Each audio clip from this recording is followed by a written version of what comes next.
Have you ever wondered if eating too much sugar can cause diabetes? It's a common question, and today, we're going to dig into the facts. Sugar, our body's primary energy source, is present in nearly everything we consume.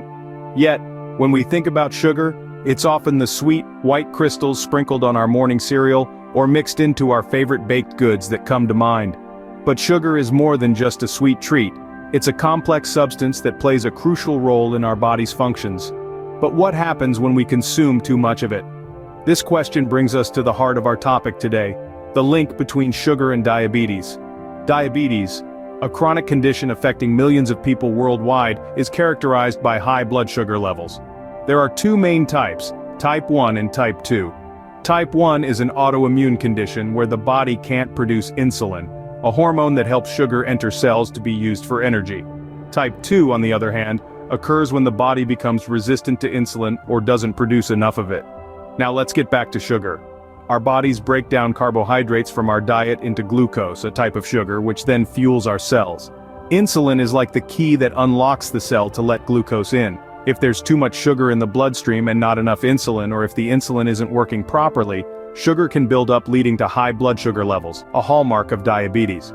The common perception is that eating too much sugar can cause diabetes. After all, diabetes is about high blood sugar levels, right?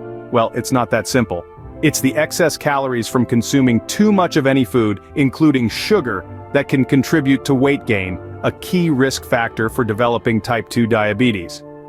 So, is there a direct link? Let's hear from the experts. To shed light on this topic, we've sought the opinions of medical and nutritional experts. To begin, we hear from a dietitian who emphasizes the importance of moderation. She explains, while sugar itself doesn't directly cause diabetes, overconsumption can lead to weight gain, and that's a risk factor for type 2 diabetes. It's not about eliminating sugar entirely, it's about balance and portion control. Next, we turn to an endocrinologist, a specialist in hormones, and their role in conditions like diabetes. He provides a different perspective. The problem isn't just sugar, but more specifically, processed sugars. Our bodies struggle to break down these kinds of sugars, which can cause blood glucose levels to spike. Over time, this can lead to insulin resistance, a key feature of type 2 diabetes. Finally, we get the viewpoint of a general physician. She brings in the broader picture, stating, "It's crucial to understand that diabetes is multifactorial. Sugar consumption is just one piece of the puzzle. Other factors like genetics, physical activity, stress, and sleep also play significant roles." These expert opinions highlight that while sugar consumption can contribute to the development of diabetes, it's not the sole cause. The dietitian underscores the importance of balance and portion control. The endocrinologist alerts us to the dangers of processed sugars and their impact on our bodies, and the general physician reminds us that many factors come into play when talking about diabetes. So what's the takeaway here? Well, it's about understanding the nuances. Yes, excessive sugar consumption can contribute to weight gain and higher blood glucose levels, both risk factors for diabetes. But it's also about the type of sugar we consume, our overall lifestyle, and our genetic predisposition. In essence, it's not just about pointing a finger at sugar, but rather understanding the complexity of diabetes and the multitude of factors that can contribute to its development.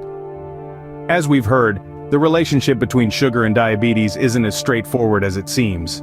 But what does scientific research say about the link between sugar and diabetes? Now that's a question that's been the subject of many a study. Let's take a look at some of them. One of the significant studies conducted by the American Journal of Clinical Nutrition found that those who consumed high quantities of sugar-sweetened beverages had a significantly increased risk of type 2 diabetes. This was after considering other lifestyle factors like physical activity and body mass index. But remember, this is a correlation, not a cause. Another study, published in PLOS One, found a similar association.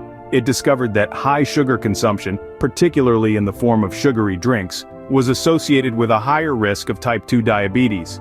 But again, this association doesn't mean that sugar directly causes diabetes.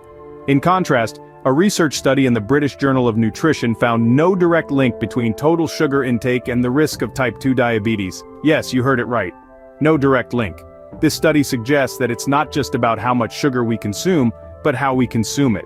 A study published in Diabetologia found that the risk of developing diabetes was more associated with an overall unhealthy lifestyle than sugar consumption alone.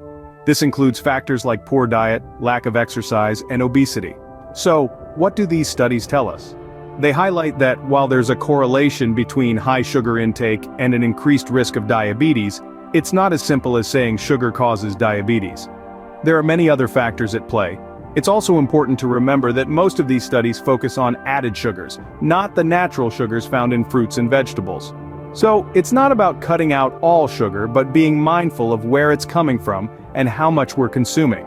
In conclusion, while there's a connection between sugar and diabetes, sugar alone isn't the smoking gun. It's part of a bigger picture that involves lifestyle, diet, and overall health. So, while there's a connection, sugar alone isn't the villain here. Let's explore this further. Diabetes doesn't develop from sugar consumption alone. Other lifestyle factors play a significant role. Let's delve into these other contributing factors, starting with lack of physical activity. A sedentary lifestyle can lead to weight gain and increased insulin resistance, both of which raise the risk of type 2 diabetes. Regular exercise, on the other hand, helps maintain a healthy weight and makes your body's insulin more effective. Next, we have poor diet. Consuming foods high in unhealthy fats, sodium, and calories while neglecting fruits, vegetables, and whole grains can contribute to obesity, another major risk factor for diabetes. And while we're on the topic of obesity, it's important to note that carrying excess weight, particularly around the abdomen, can increase your body's resistance to insulin, thus paving the way to diabetes. Now let's talk about genetics. Diabetes often runs in families. If you have a parent or sibling with diabetes, your risk may be higher. However, it's essential to remember that genetics is just one piece of the puzzle. Lifestyle choices can significantly influence whether or not that genetic predisposition translates into actual disease. But it's not all doom and gloom. The key takeaway here is that these factors are largely under our control. Yes, we can't change our genes, but we can take steps to mitigate their impact. By adopting a healthier lifestyle, we can significantly reduce our risk of developing diabetes, even if we have a genetic predisposition. So, while consuming too much sugar can indeed contribute to diabetes, it's far from the only culprit. Physical inactivity, poor diet, obesity, and yes, even our genes all play a part in this complex disease. But remember, knowledge is power. The more we understand about these factors, the better equipped we are to take preventive actions. Understanding these factors gives a clearer picture of how diabetes develops. But what can we do about it? Preventing or managing diabetes involves more than just cutting out sugar. While it's true that a diet high in sugar can contribute to weight gain, and being overweight increases your risk for type 2 diabetes, it's not the only factor at play. Let's lay out some practical steps to reduce your risk of diabetes or manage the condition if you already have it. Firstly, a balanced diet is key. And what does that mean? It's about consuming a variety of foods in the right proportions. This includes fruits and vegetables, lean proteins, whole grains, and yes, even a small amount of sugar. A dietitian or nutritionist can help create a meal plan that suits your lifestyle while maintaining healthy blood sugar levels. Secondly, regular physical activity is crucial. This doesn't mean you need to run a marathon. Simple activities like brisk walking, swimming, or even gardening can make a significant difference. Aim for at least 30 minutes of moderate intensity physical activity on most days. Next, maintaining a healthy weight is paramount. If you're overweight, even a modest weight loss can have a big impact on your diabetes risk. Losing just 7 to 10% of your current weight can cut your risk in half. Lastly, don't underestimate the importance of regular checkups. Regular blood sugar testing is a fundamental part of diabetes management, allowing you to see how your diet and exercise are affecting your blood sugar levels. Regular visits to your doctor can also help detect any potential complications early. So, as you can see, preventing and managing diabetes isn't just about sugar. It's about a comprehensive approach that includes a balanced diet, regular exercise, maintaining a healthy weight, and regular checkups. Remember, diabetes is complex, and while sugar plays a part, it's just one piece of the puzzle.